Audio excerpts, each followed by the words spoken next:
मोहित और आपका स्वागत हमारे यूट्यूब चैनल हिस्ट्री चैंपियन में। तो जैसा कि आप जानते हो, आपका बीए फिफ्थ सेमेस्टर का जो पेपर होने वाला है आधुनिक काव्य का, कौन सा पेपर होने वाला है भाई आपके सामने? आधुनिक काव्य का जो पेपर होने वाला है उससे संबंधित जितने महत्वपूर्ण प्रश्न होने वाले हैं सारे के सारे मैं आपको करवाने वाला हूँ। साथ के साथ अपन जो आपके सामने क्लास है इसके हर एक यूनिट वाइज इंपॉर्टेंट क्वेश्चनों को पढ़ेंगे। पहला महत्वपूर्ण प्रश्न है, आधुनिक काल में काव्यात्मक पृष्ठभूमि को स्पष्ट करते हुए भारतेंदु युग व जो द्विवेदी युग के प्रमुख कार्य काव्य प्रवृत्तियों की विवेचना कीजिए। मतलब आधुनिक काल काल की काव्यात्मक पृष्ठभूमि को स्पष्ट करना और भारतेंदु युग एवं द्विवेदी युग की जो युग हुआ उसकी प्रमुख काव्य प्रवृत्तियों की विवेचना करनी है। क्या करनी है? प्रमुख काव्य जो प्रवृत्तियां हैं उसकी विवेचना करनी है। काफी ज्यादा मोस्ट इंपॉर्टेंट प्रश्न है भाई, इस प्रश्न को अच्छे से करके जाना आपको। पहला प्रश्न है, आधुनिक काल की पृष्ठभूमि। हिंदी साहित्य में आधुनिक काल का आरंभ कब से देखने को मिलता है भाई? 19वीं शताब्दी के मध्य से देखने को मिलता है। इस काल की सबसे बड़ी विशेषता गद्य काल का विकास व खड़ी बोली का प्रयोग होता है। तो आपको पता है कि जो आधुनिक काल है ना, हिंदी साहित्य के अंदर अलग अलग काल हुए हैं, उसमें जो आधुनिक काल की विशेषता यही होती है कि जो भाषा है ना वो इतनी सरल होती गई कि आपके सामने हर व्यक्ति है उसको समझ में आ जाए। कैसी भाषा होती चली गई भाई आपके सामने? ऐसी भाषा होती चली गई कि हर व्यक्ति उस भाषा को समझ सके। और लगभग आपके सामने इसका जो आधुनिक काल का जो आपके सामने शुरुआती काल कब माना जाता है? 19वीं शताब्दी को। कब माना जाता है? 19वीं शताब्दी को आपके सामने इसका हिंदी साहित्य का आपके सामने शुरुआती काल माना जाता है और 1850 के आसपास इसका शुरुआत हुई थी। इस काल की सबसे बड़ी विशेषता बस यही थी कि गद्य गद्य क्या होता है? आपके सामने कहानियाँ जो कहानियाँ का लिखना शुरुआत हो गई, रेखा चित्र हो गया, संस्मरण हो गए, आपके सामने जो नोवेल हो गए, इस प्रकार की चीज़ें आपके सामने जो है उसकी शुरुआत होती है, गद्य की शुरुआत हो गई। और खड़ी बोली का प्रयोग हुआ, एक नई प्रकार की भाषा उसका प्रयोग होना शुरू हो गया। कौन सी? खड़ी बोली का। अंग्रेजों का आगमन, मुद्रण कला का विकास और पाश्चात्य शिक्षा और सामाजिक पुनर्जागरण के कारण। मतलब अंग्रेज है 1850 के आसपास भाई, आपको पता है अंग्रेज उसमें भारत पे राज कर रहे थे। उनके आगमन से समाज में कैसे बदलाव आ रहे थे। मुद्रण कला, प्रिंटिंग कला है, प्रिंटिंग कला है, उसका विकास देखने को मिल रहा था। जो आपके सामने चीज़ों को प्रिंट किया जाता है अखबारों के ऊपर, अखबार हो गए, है ना, आपके सामने, या किताबें या साहित्य को भी प्रिंट किया जाने लग गया। तो प्रिंटिंग कला भी देखने लगी, जिससे भी साहित्य का एक अपना महत्व हुआ। पाश्चात्य शिक्षा, जो आपके सामने जो फॉरेन एजुकेशन है और आपके सामने सोशल जो रिफॉर्म है वो देखने को मिले, जिसके कारण कविता केवल दरबारी श्रृंगार से निकलकर आम जनता की समस्याएं, राष्ट्रभक्ति और समाज सुधार की तरफ मुड़ी। मतलब अगर आपके सामने जो समाज के अंदर जो पुण्य जागरण देखने को मिला, क्या देखने को मिला? समाज के अंदर जो पुण्य जागरण देखने को मिला, जिसके कारण जो कविताएं हैं वो सिर्फ दरबार तक ही नहीं रही। जो कविताएं हैं वो आपके सामने सिर्फ दरबार तक ही नहीं रही, बल्कि आम जनता व समस्याएं, राष्ट्रभक्ति और समाज सुधार की तरफ बढ़ी। मतलब पहले क्या हुआ करता था? कविताएं आपके सामने क्या तो सिर्फ जो राजाएं हुआ करते थे ना, उनके दरबार के लिए वो राजा अपनी तारीफ करवाने के लिए साहित्य की रचना करवाया करते थे। समझ में आ गया? लेकिन अब साहित्य है वो आपके सामने क्या है? आम जनताओं की समस्याओं को भी देखने लग गया। क्या करने लग गया भाई? जो आम जनता है उसकी क्या क्या समस्याएं होती हैं, आम जनता की क्या क्या समस्याएं होती हैं, उसकी बातें भी उसमें आने लग गई, है ना। राष्ट्रभक्ति का क्या महत्व होता है और समाज सुधार का क्या महत्व होता है, उसकी बातें भी उसमें धीरे धीरे आनी शुरू हो गई। तो हर चीज़ उससे जुड़ने लग गई भाई आपके सामने। कभी आज अगर जो नया साहित्य अगर आप पढ़ते हो, गद्य साहित्य, जिसमें अगर अपन बात करें, जो प्रेमचंद की बात करें, है ना, महादेवी वर्मा की बात करें, जो और भी बहुत से आपके सामने साहित्यकार, अगर अपन इन सब की बात करें तो इन्होंने कैसे साहित्य की रचना की है भाई आपके सामने, जिसमें राष्ट्रभक्ति की बात है। किसकी बात है? राष्ट्रभक्ति की बात है। और आपके सामने समाज सुधार की बात है। और किसकी बात है? समाज में सुधार करने की बात की है। दोनों के बारे में बातचीत होती है। भारतेंदु युग की मुख्य प्रवृत्तियां, जो भारतेंदु युग है उसके मुख्य आपके सामने क्या क्या प्रवृत्तियां हुई हैं। भारतेंदु हरिश्चंद्र को भारतीय आधुनिक काल का जनक माना जाता है। क्या माना जाता है? भारतेंदु हरिश्चंद्र को भारतीय जो आधुनिक काल है उसके जनक के रूप में जाना जाता है। और इस युग की मुख्य विशेषताएं क्या होती हैं? राष्ट्रीयता की भावना। कवियों ने देश की दुर्दशा को क्षोभ प्रकट किया है और जनता में जो देशभक्ति है वो जगाई है। मतलब जो राष्ट्रीयता की भावना देखने को मिलती है इस काल में। कवियों ने क्या किया, देश के अंदर दुर्दशा जो है, देश की जो दुर्दशा हो चुकी है भाई अंग्रेजों के द्वारा, समाज में और जो अलग अलग प्रकार की जो विकट परिस्थितियां देखने को मिली है, इस पे उन्होंने क्षोभ प्रकट किया है, मतलब इसके ऊपर अपना दुख प्रकट किया है और जनता को देशभक्ति जगाने का काम किया। और क्या किया है, जनता को ये देश के बारे में जागरूक करने का, देशभक्ति को जागरूक करने का काम किया है। सामाजिक चेतना, विधवा विवाह, छुआछूत और नारी शिक्षा जैसे विषयों पर काव्य रचना हुई। और साथ के साथ क्या देखने को मिली, जो समाज है, जो हमारा समाज है, उसमें भी चेतना फैलाने का काम किया गया। क्या किया गया, समाज में भी चेतना फैलाने का काम किया गया, जिसमें हर प्रकार के जो इश्यू थे, हर प्रकार के मुद्दे थे। जैसे विधवा विवाह, जो महिलाएं हैं, जिन महिलाओं के आपके सामने क्या हुआ करती थी भाई, शादी है, जो उनका पति की मृत्यु के बाद में उनके विवाह करने का अधिकार नहीं हुआ करता था, तो विधवा विवाह से संबंधित आपके सामने काफ़ी जो सवाल हैं वो पूछे जाने लग गए, है ना। साथ के साथ छुआछूत, जो महिला और जो आपके सामने दलित वर्ग है उसके साथ जो छुआछूत होता था। नारी शिक्षा, जो महिलाएं हैं उनको पढ़ाई के लिए शिक्षा करने का अधिकार नहीं हुआ करता था। उन जैसे विषय हैं, इस पर आपके सामने साहित्य लिखा जाने लगा। क्यों लिखा जाने लगा, क्योंकि समाज में जितने लोग रहते हैं उनको क्या किया जाए भाई, उन लोगों को जागरूक किया जाना चाहिए। क्या किया जाना चाहिए, उन सभी लोगों को जागरूक किया जाना चाहिए। जब वो लोग जागरूक होंगे तभी समाज जागरूक होगा, और समाज जागरूक होगा तभी आपके सामने एक नई प्रकार की आपके सामने विचारधारा देखने को मिलेगी। हास्य व्यंग्य, अंग्रेजों की जो नीतियां होती हैं उस पर तीखे व्यंग्य किए गए। जो अंग्रेज हैं उनके द्वारा जो अलग अलग प्रकार की जो नीतियां बनाई गई उस पर तीखे व्यंग्य किए गए। मतलब क्या करने का काम किया गया, तीखे व्यंग्य कसे गए। तीखे व्यंग्य क्यों कसे गए भाई आपके सामने अंग्रेजों की नीतियों पर, ताकि आपके सामने भाई जनता को जागरूक किया जा सके, है ना। और अंग्रेज हैं उनको भी आपके सामने उनकी कमियों को गिनाया जा सके, उनको ये दिखाया जा सके कि आपके अंदर कितनी कमियां, आप समाज में किस प्रकार का जो बदलाव है वो ला रहे हो। और जो जनता है उस चीज़ से वो भी प्रभावित हो भाई, जनता भी जान सके कि अंग्रेजों के लिए आपको एकजुट होना है, इनको हराया जा सकता है। भाषा की बात करें, इस काल में गद्य के लिए खड़ी बोली बोली जाती थी, लेकिन काव्य के लिए ब्रज भाषा का प्रयोग अधिक रहा। अगर भाषा का प्रयोग की बात करें तो इस काल में गद्य के लिए खड़ी बोली बोली जाती थी। जो गद्य साहित्य होता है उसके लिए खड़ी बोली बोली जाती थी। कौन सी बोली बोली जाती थी, खड़ी बोली है, उसका प्रयोग किया जाता था। लेकिन काव्य के लिए ब्रज भाषा का प्रयोग करते थे। लेकिन जो काव्य होता है उसके लिए ब्रज भाषा का प्रयोग मुख्यतः देखने को मिलता था। कौन सी भाषा का प्रयोग मुख्यतः देखने को मिलता था भाई, ब्रज भाषा का प्रयोग मुख्यतः देखने को मिलता था। मोस्ट इंपॉर्टेंट है भाई, ये पॉइंट अच्छे से कर लेना कि ब्रज भाषा का प्रयोग सबसे ज्यादा देखने को मिलता था आपके सामने, है ना। समस्या पूर्ति, काव्य के लिए कवियों के लिए काव्य प्रतिभा दिखाने के लिए समस्या पूर्ति कला प्रचलित थी। कौन सी चीज़ प्रचलित थी, कवियों के लिए जो काव्य प्रतिभा, काव्य है वो उसकी प्रतिभा दिखाने के लिए आपके सामने समस्याओं का पूर्ति करने की कला भी बहुत ज़्यादा प्रचलित थी। अगले वाला युग है द्विवेदी युग की प्रवृत्तियाँ 1990 से लेकर 1920 तक। महावीर प्रसाद द्विवेदी के नाम से इस युग का नामकरण हुआ। महावीर प्रसाद जो द्विवेदी हैं उनके नाम से आपके सामने इस युग का नाम रखा गया। किसके नाम से, महावीर प्रसाद द्विवेदी के नाम से इस युग का आपके सामने द्विवेदी युग नाम रखा गया, जो आपके सामने 1900 से लेकर 1920 का युग है। कौन सा है, 1900 से लेकर 1920 तक का युग है। किसके नाम पर, महावीर प्रसाद द्विवेदी के नाम पर यह युग रखा गया, इस युग का नाम रखा गया। काफी प्रसिद्ध कवि है महावीर प्रसाद द्विवेदी भाई। खड़ी बोली का प्रयोग, द्विवेदी जी के प्रयास से खड़ी बोली काव्य की मुख्य भाषा बन गई और ब्रज भाषा पीछे छूट गई। मतलब आपके सामने जो महावीर प्रसाद द्विवेदी है उनके जो प्रयासों से जो खड़ी बोली है आपके सामने जो काव्य है उसकी मुख्य भाषा के रूप में जाने लग गया।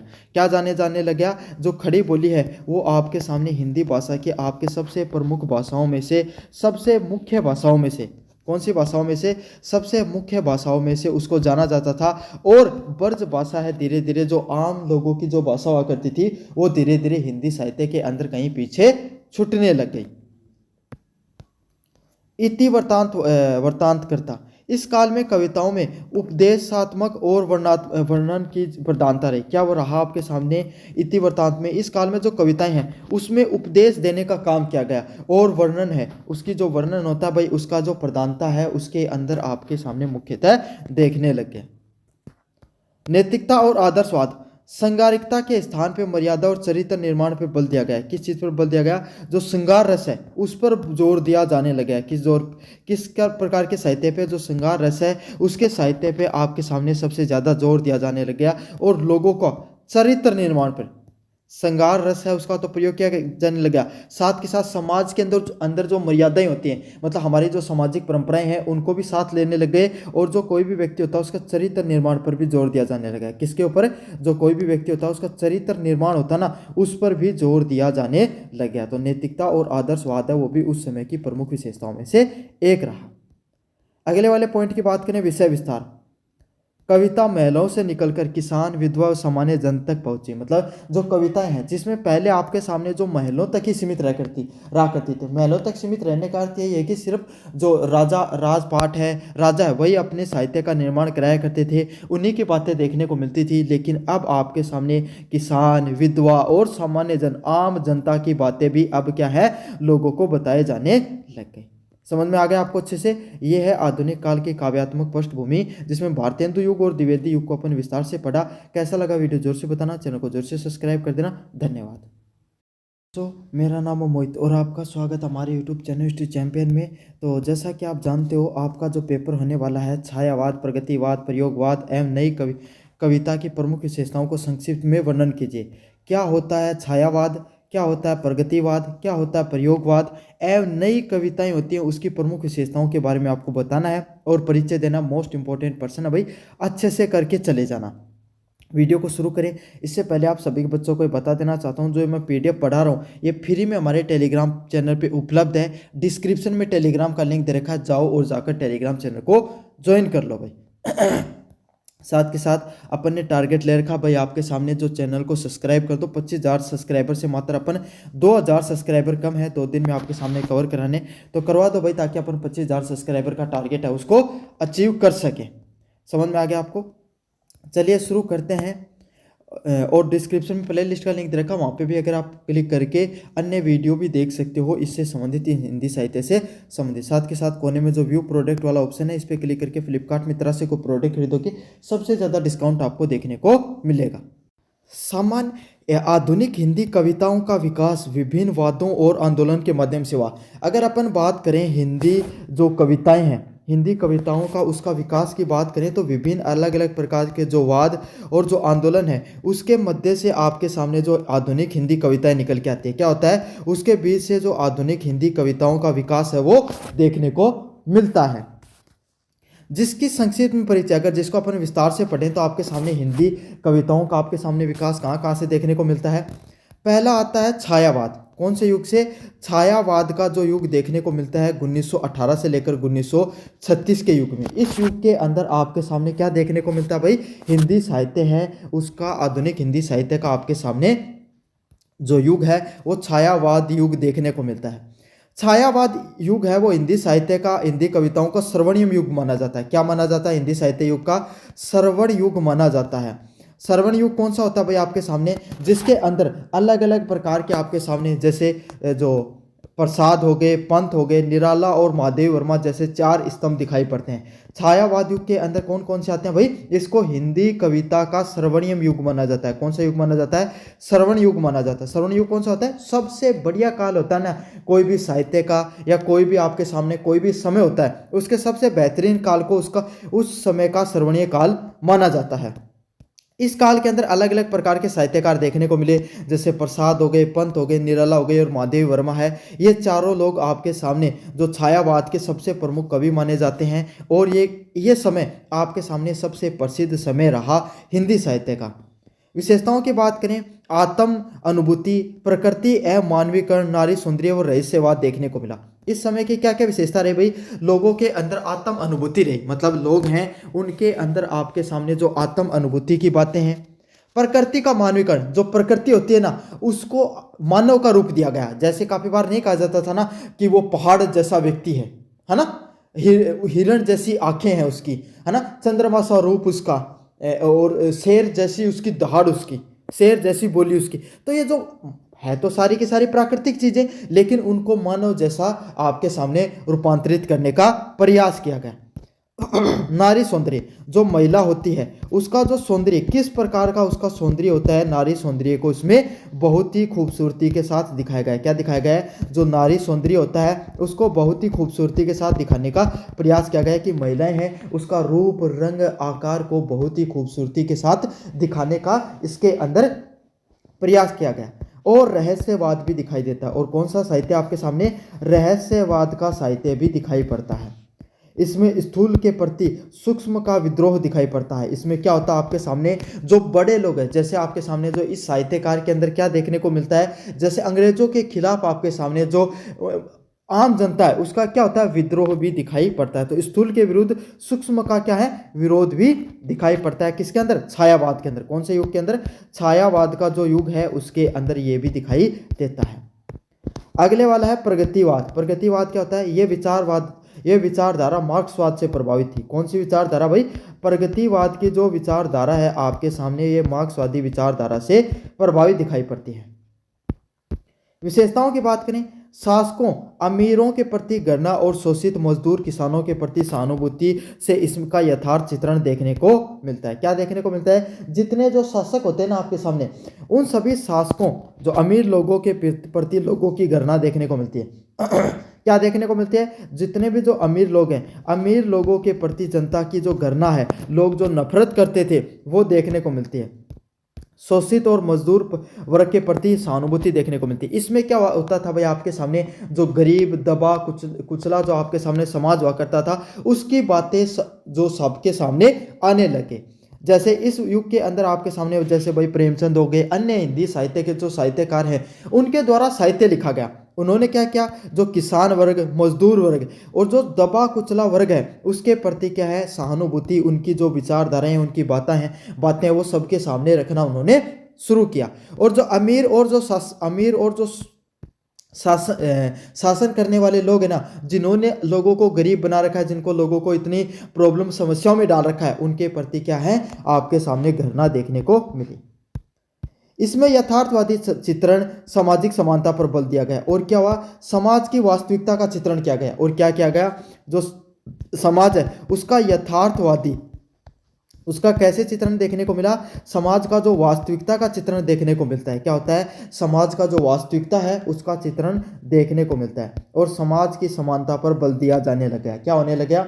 समाज के अंदर चाहे हिंदू हो गया, चाहे मुस्लिम हो गया, चाहे गरीब हो गया, चाहे अमीर हो गया, सभी लोगों की जो समानता है, सभी लोगों को समान रूप से दिखाने का, सभी लोगों को समानता का बल देने का काम किया गया। नागा अर्जुन और केदारनाथ अग्रवाल इसके प्रमुख कवि है। और इस समय के प्रमुख कवि कौन है? नागा अर्जुन और केदारनाथ अग्रवाल को इस समय के प्रमुख कवि माना जाता है। किसको माना जाता है? नागार्जुन को और आपके सामने केदारनाथ अग्रवाल को इस समय के सबसे प्रमुख कवि माना जाता है। तो आपको यह पता चल गया छायावाद के हिंदी साहित्य का स्वर्णिम युग था, जहाँ पर जो असहानुभूति की, प्रकृति मानवीकरण और नारी सौंदर्य की बात की जाती थी। और प्रगतिवाद में क्या हुआ करता था? आपके सामने समाज का जो गरीब दबा कुचला जो आपके सामने समाज था उसके द्वारा जो विरोध प्रदर्शन है उसकी बातें की जाने लग गई। अगला प्रयोगवाद। इसका आरंभ अज्ञ द्वारा संपादित जो सप्तक से मानी जाती है। क्या होता है? प्रयोगवाद में क्या होता है? इसका आरंभ जो अज्ञ है, अज्ञ के द्वारा आपके सामने जो संपादित तार सप्तक, किससे? तार सप्तक से आपके सामने इसका जो आरंभ है वो माना जाता है। अलग अलग प्रकार के आपके सामने जो उपमानों का प्रयोग किया जाने लगा। बौद्धिकता की प्रधानता देखने को मिली। बौद्धिकता मतलब आपके सामने जो लोगों की बुद्धि है उसकी आपके सामने मुख्य रूप से जो लोग हैं उसका प्रयोग करने लगे और घोर व्यक्तिकता की जाने लगी। समझ में आ गया? मतलब जो नए चीजें जो समाज के अंदर आ रही थी, ये जो अज्ञे के द्वारा जो साहित्य लिखा गया ना, इसमें क्या था? समाज के अंदर जो एक मनुष्य के अंदर किस किस प्रकार की जो विचारधाराएं उठकर आती हैं उस तरह की बातें देखने को मिल रही थी, है ना। जैसे प्रेम के ऊपर समाज में जो लोग, जो शहरीकरण बढ़ रहा था, ये खास करके आज़ादी के बाद में लिखे जाने वाला साहित्य था। इसमें क्या है? एक मनुष्य अपने अंतर्द्वंद, अपने अंदर किस तरीके जैसे थे पटने बैठो थारो मन को लगा है ना इस उम्र में, और थारो यार मन करे भाई दोस्तों के साथ खेल लिया, अपना फोन चला लिया, वो कर लिया, है ना, ये सब होता ना। तो इस प्रकार की जो चीज़ें हैं वो आपके सामने प्रयोगवाद के अंदर देखने को मिली। समाज के हर तबके के अंदर किस किस की समस्याएं आती हैं, कैसी कैसी समस्याएं आती हैं उसके ऊपर आपके सामने बात की जाने लगी। नई कविता 1953 के बाद में नई कविता का दौर आता है। यह प्रयोगवाद का ही विकसित रूप है, मतलब जो प्रयोगवाद है उसी के विकसित रूप में दिखाया गया है, जो किसी वाद से नहीं बंधी है। प्रयोगवाद की क्या खूबसूरती है कि इसमें कोई भी वाद से नहीं बंधी हुई दिखाई देती है। कोई भी प्रकार का आपके सामने इसके अंदर वाद नहीं है, किसी भी प्रकार का आपके सामने फिक्स रूप स्वरूप नहीं है, कोई फिक्स स्ट्रक्चर नहीं है कि आपको साहित्य की रचना करनी है तो इस तरीके से करनी है। समझ में आ गया आपको अच्छे से।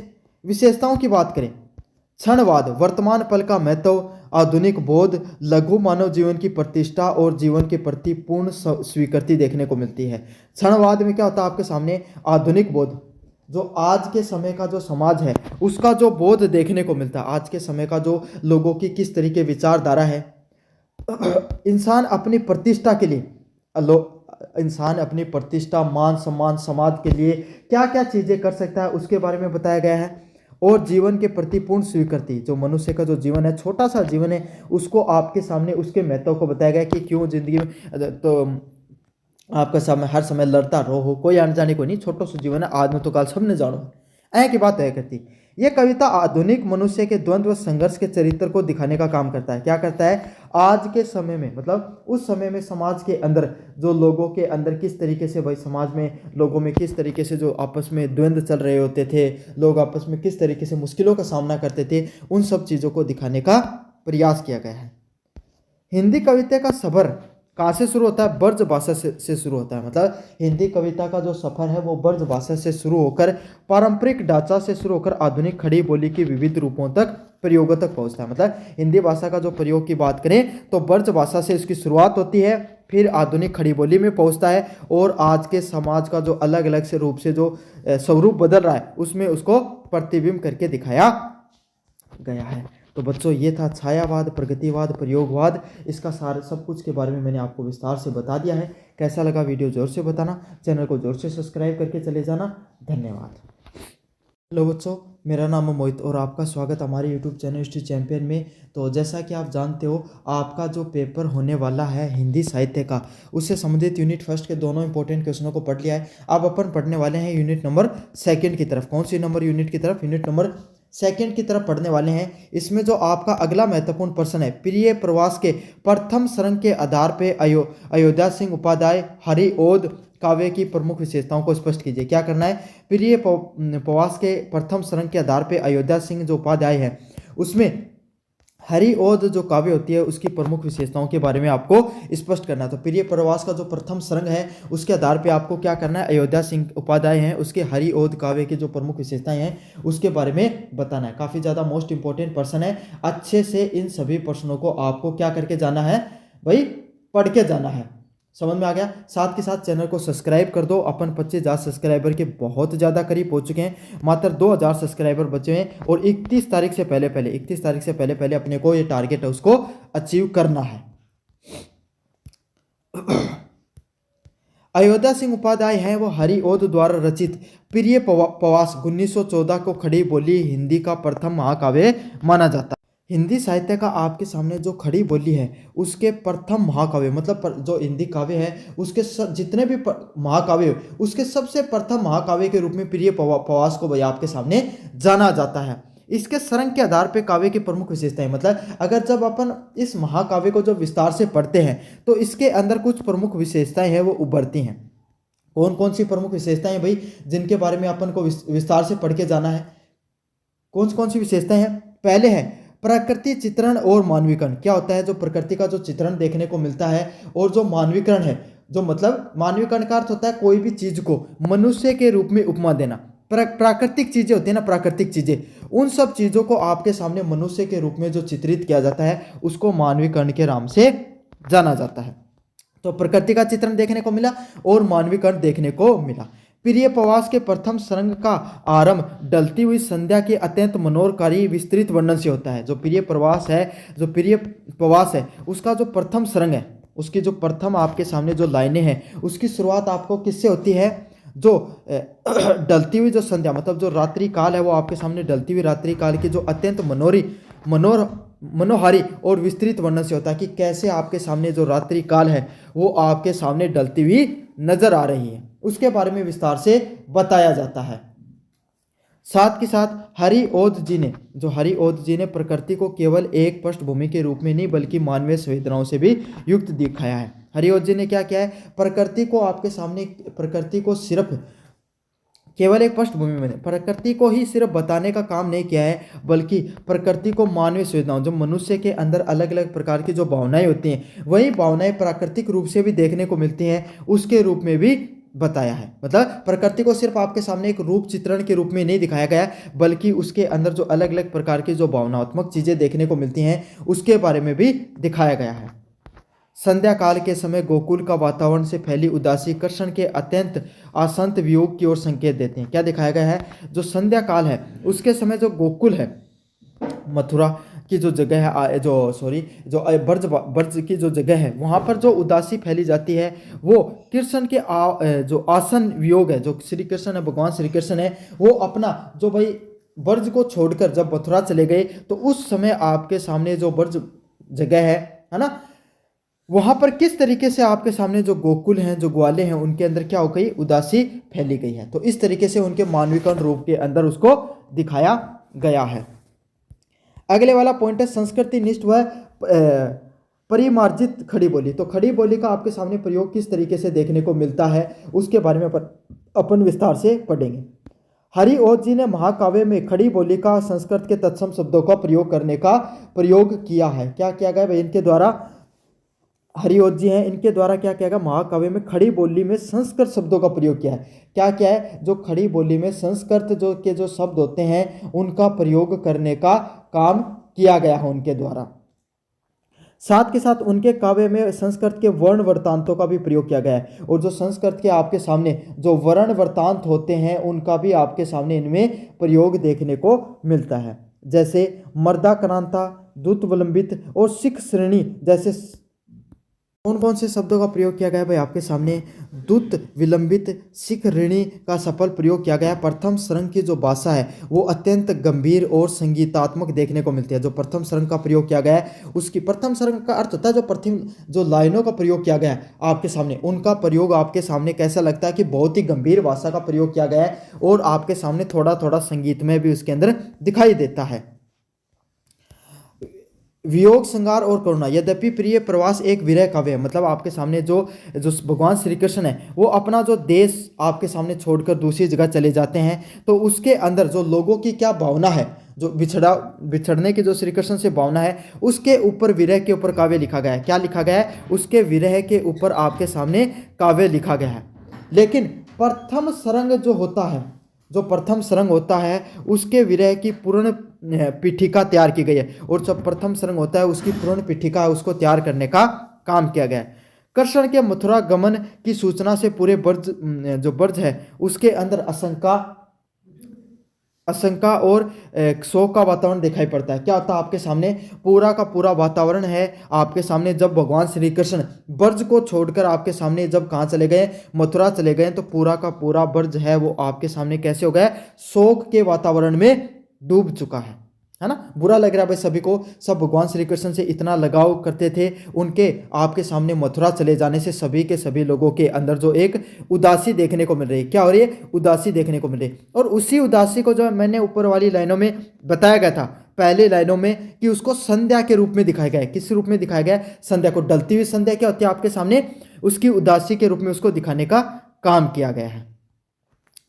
और हरिओध जी ने बड़ी सूक्ष्मता के साथ चित्रण करने का प्रयास किया है। और हरिओध जी ने क्या किया भाई, इस चीज़ को बहुत ही सूक्ष्मता के, बहुत ही आपके सामने हल्के से दिखाने का प्रयास किया है। बहुत ही सूक्ष्मता के साथ इस चीज़ को उन्होंने बताया है कि किस तरीके से भगवान श्री कृष्ण है वो आपके सामने गोकुल को छोड़कर, आपके सामने ब्रज को छोड़कर किस तरीके से आपके सामने वो मथुरा चले जाते हैं, और वहाँ की जो प्रजा है वो उनके जो बिछड़ने से कितनी ज़्यादा दुखी है, सभी लोगों का उनके कितना ज़्यादा लगाव देखने को मिलता था। इन सब चीज़ों को बहुत ही सूक्ष्मता के साथ दिखाने का प्रयास किया गया है।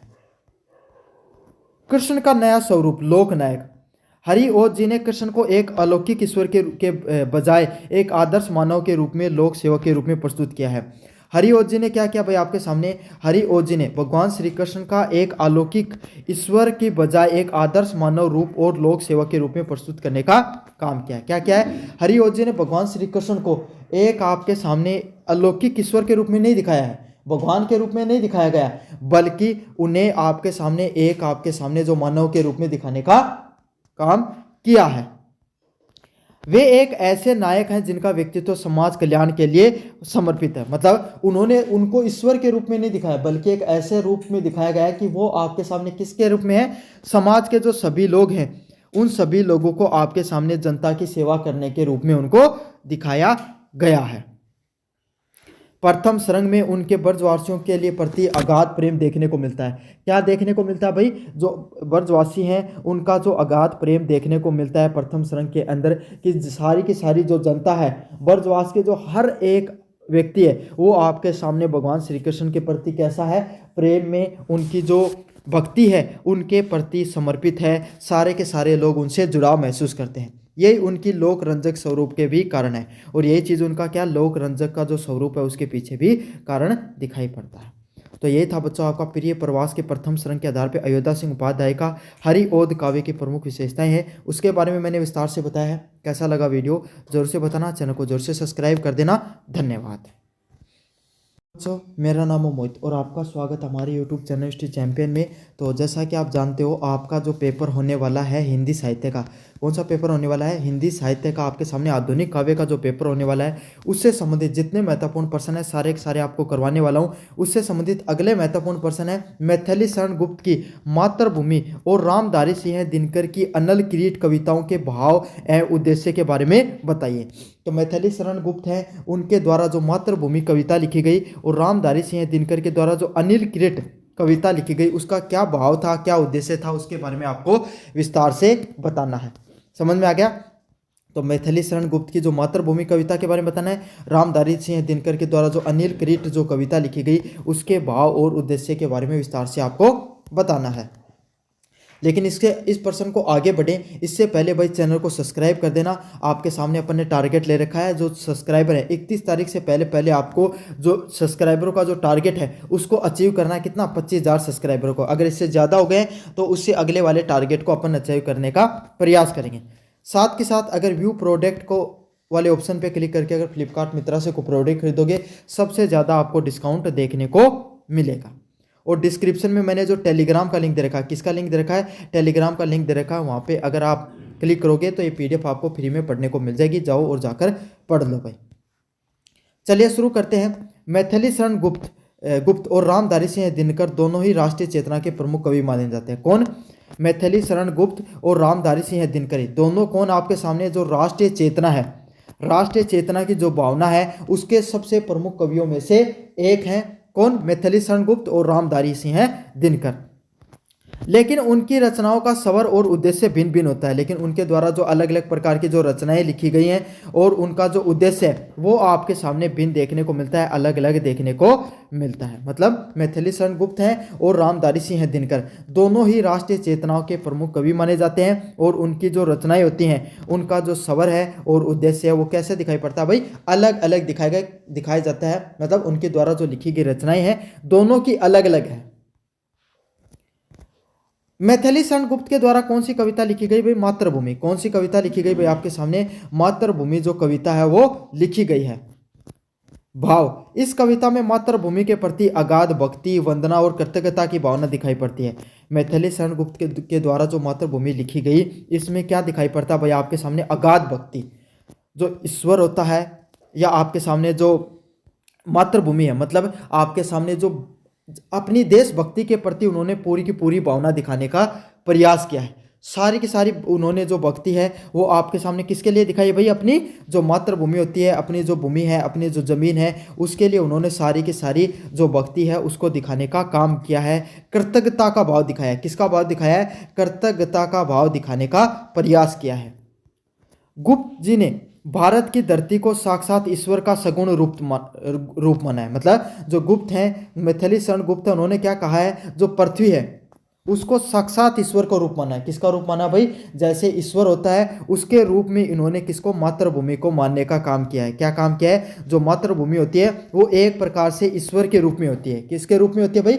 जैसे ईश्वर होता है उसी तरीके से आपके सामने जो मातृभूमि है वो होती है। रट लेना भाई, जैसे अपन धरती माता मानते हैं ना, तो उसी तरीके से उस रूप में मातृभूमि को माना गया है। वे इसके प्राकृतिक वैभव, जो प्रकृति होती है ना, जो भूमि होती है, प्रकृति होती है, उसके एक एक चीज को विस्तार से उन्होंने बताया है। जैसे कि नीला आकाश कैसा होता है, क्या बताया है? जैसे कि नीला आकाश होता है उसका क्या महत्व होता है ना। रत्नाकार, रत्नाकार क्या होता है? जो समुद्र होता है उसका क्या महत्व होता है? सूर्य, चंद्र और हरियाली का क्या महत्व होता है? मतलब समुद्र का क्या महत्व है? सूर्य, चंद्र, सूर्य और जो चंद्रमा है उसका क्या महत्व है? और वहां पर पाई जाने वाली हरियाली का क्या महत्व? तो हर एक एक चीज का अपना अपना जो महत्व होता है उसके बारे में उन्होंने बात की है। रत्नाकर समुद्र का क्या महत्व है, सूर्य चंद्र का क्या महत्व है और हरियाली का क्या महत्व है, ये सब चीजें आपके सामने जो मातृभूमि के आभूषण के रूप में वर्णित की गई है। मतलब जो प्रकृति है, जो हमारी पृथ्वी है, उसको उन्होंने क्या माना है? एक माता के रूप में, एक ईश्वर के रूप में माना है। और उसके जो अन्य प्राकृतिक चीजें हैं जैसे सूर्य, चंद्रमा, हरियाली है, उसको उसके आभूषणों के रूप में दिखाया गया है। समझ में आ गया आपको कि जो अन्य चीजें हैं, नीला आकाश, रत्नाकर समुद्र, सूर्य चंद्र और हरियाली हैं, ये तो आभूषण है, और बाकी आपके सामने जो पृथ्वी है उसको माता का रूप दिया गया है।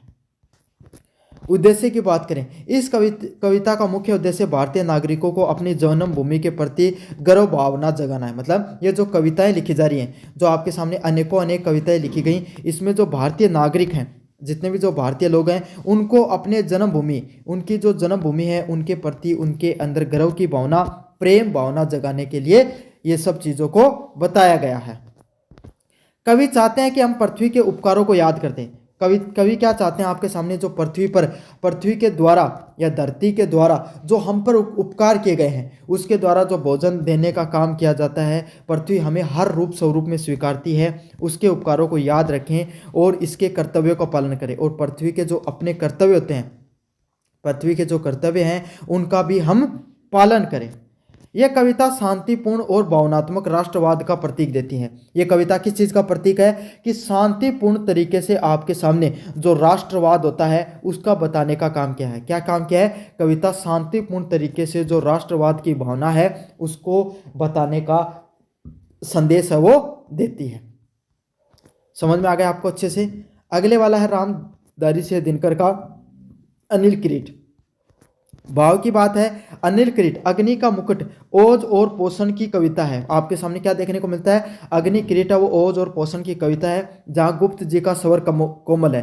क्या देखने को मिलता है? जो गुप्त जी हैं, कौन? रामधारी सिंह हैं, जो दिनकर हैं, उनके द्वारा आपके सामने जो अपनी भाषा का प्रयोग किया गया है वो कैसी भाषा है? एकदम सरल, सुगम और कोमल भाषा का प्रयोग किया गया है। कैसी भाषा का प्रयोग किया गया है भाई? एकदम कोमल भाषा का प्रयोग किया गया है। वही दिनकर सिंह के स्वर कैसे विद्रोही और क्रांतिकारी है। कैसे स्वर है भाई? रामधारी सिंह दिनकर अपनी विद्रोही विचारधारा और क्रांतिकारी विचारधारा के लिए जाने जाते हैं। किस विचारधारा के लिए? क्रांतिकारी बातें करने के लिए और आपके सामने विद्रोही बातें करने के लिए उनको जाना जाता है। इसमें कवि ने कठिन परिस्थितियों को में भी मस्तक ऊंचा रखने के लिए संघर्ष करने के भाव को प्रधानता दी है। इसमें कवि ने क्या किया है? कैसी भी मुश्किल परिस्थितियाँ आई, मुश्किल परिस्थितियों के अंदर अपने आप को कैसे बनाए रखना है, अपने आप को नीचा नहीं दिखाना, आपको हमेशा कैसा दिखाना भाई? आपको हमेशा कठोर और मजबूत बनकर रहना है और हमेशा जीवन में संघर्ष करने की जो भावना है उसको प्रधानता दी है कि भाई आपको जीवन में सदैव इंसान को, मनुष्य को संघर्ष करते रहना जरूरी होता है। अनिल किरीट की चुनौतियों के बीच में साहस और शौर्य के प्रतीक के रूप में दिखाया गया है। और क्या दिखाया गया है? अनिल किरीट की जो चुनौतियां हैं, जो मुश्किलें हैं, उसके बीच में अपने को साहस और शौर्य के साथ क्या करना चाहिए? संघर्ष करना चाहिए। क्या करना चाहिए? साहस और शौर्य के साथ आपको संघर्ष करना चाहिए। इस चीज़ के रूप में, इस प्रतीक के रूप में उनको दिखाने का प्रयास किया गया है। उद्देश्य की बात करें, इस कविता का उद्देश्य देश की युवा पीढ़ी में साहस और स्वाभिमान का संचार करना है। इस कविता में क्या किया गया है? इस कविता का संदेश यही है कि हमारी जो युवा पीढ़ी है, जो आज के समाज की जो पीढ़ी है, उसके अंदर अपनी देशभक्ति के लिए, जो हमारा देशभक्ति है उसके लिए स्वाभिमान जगाया जाए। उसको देशभक्ति के बारे में बताया जाए कि कोई देशभक्ति कितनी बड़ी होती है और उसमें साहस की भावना भी भरी जाए। क्या किया जाए? लोगों को साहस की भावना है उससे भी अरोध प्ररोध किया जाए। रामधारी सिंह दिनकर का मानना है केवल शांति से की बात से राष्ट्र की रक्षा नहीं होती है। अगर हम बार बार राष्ट्र की जो अगर शांति की बात करते रहें तो शांति से ही सिर्फ राष्ट्र की रक्षा नहीं होगी, बल्कि उसके लिए शक्ति, पौरुष और अग्निपथ पर चलने की आवश्यकता है। अगर अपने देश की रक्षा करनी है तो हमें शक्ति प्रदर्शन करने की जरूरत होगी। किसकी जरूरत होगी? शक्ति प्रदर्शन करने की जरूरत होगी। शक्ति दिखानी होगी अपनी। अग्निपथ पर चलने की जरूरत होगी। किस पे चलने की जरूरत होगी? अग्निपथ होता है, उस पे चलने की आवश्यकता होगी। यह कविता सोए हुए गौरव को जगाने और बलिदान के लिए तैयार रहने के लिए प्रेरणा देती है। किस चीज़ को जोर देती है? ये आपके सामने एक कविता है, सोए हुए गौरव को जगाने के लिए। किस चीज़ पर जोर देती है? जो हर मनुष्य है उसका जो गौरव है, मनुष्य है उसका जो गौरव आपके सामने जो सो चुका है, उसके सोए हुए गौरव को जगाने का प्रयास करती है और जीवन में हमेशा बलिदान के लिए तैयार रहने के लिए भी प्रेरणा देती है। किस चीज़ के लिए जोर देती है? हमारा जो सभी लोग हैं जिसके अंदर जो हमारा साहस है, अपने देश के लिए जो देशभक्ति है, प्रेम भावना अपने देश के लिए वो खो चुका है, उसको फिर से जगाने की बात करती है। समझ में आ गया आपको अच्छे से? साथ के साथ जो बलिदान देने के लिए, जो हमारी पृथ्वी है, जो हमारी मातृभूमि है, हमारी जो देशभक्ति है, इसके लिए हमें बलिदान देना चाहिए। उस बलिदान देने के लिए हमेशा हमें तैयार रहना चाहिए। इसके लिए भी क्या करती है? हमेशा प्रेरणा देने का काम करती है। जहां गुप्त जी ने आपके सामने गुप्त जी की कविता मातृभूमि के प्रति प्रेम व समर्पण की भावना दिखाती है। क्या दिखाती है? गुप्त जी की जो कविता है इसमें मातृभूमि के प्रति जो प्रेम भावना है वो दिखाई गई है और समर्पण की भावना भी दिखाई गई है। दोनों की दोनों चीज़ें देखने को मिलती है भाई। प्रकृति के प्रति प्रेम भी देखने को मिलता है और समर्पण की भावना भी देखने को मिलती है। वहीं दिनकर की कविता मातृभूमि की रक्षा के लिए शक्ति और संघर्ष का आह्वान करता है। और वहीं पर मातृभूमि क्या करती है भाई आपके सामने? वहीं पर मातृभूमि आपके सामने जो भूमि होती है उसकी रक्षा, शक्ति और संघर्ष के बारे में बात करती है। किसके बारे में बात करती है? कैसे हमें अपनी मिट्टी, अपनी मातृभूमि की रक्षा करनी चाहिए, उसके संघर्ष के लिए प्रयास करना चाहिए और शक्ति के लिए हमेशा प्रयास करना चाहिए। तो बच्चों, ये था मैथिली शरण गुप्त का मातृभूमि और रामधारी सिंह दिनकर की अनिल किरीट की कविता की भाव और उद्देश्य, उसके बारे में मैंने विस्तार रूप से बता दिया है। कैसा लगा वीडियो जरूर से बताना, चैनल को जरूर से सब्सक्राइब कर देना। धन्यवाद।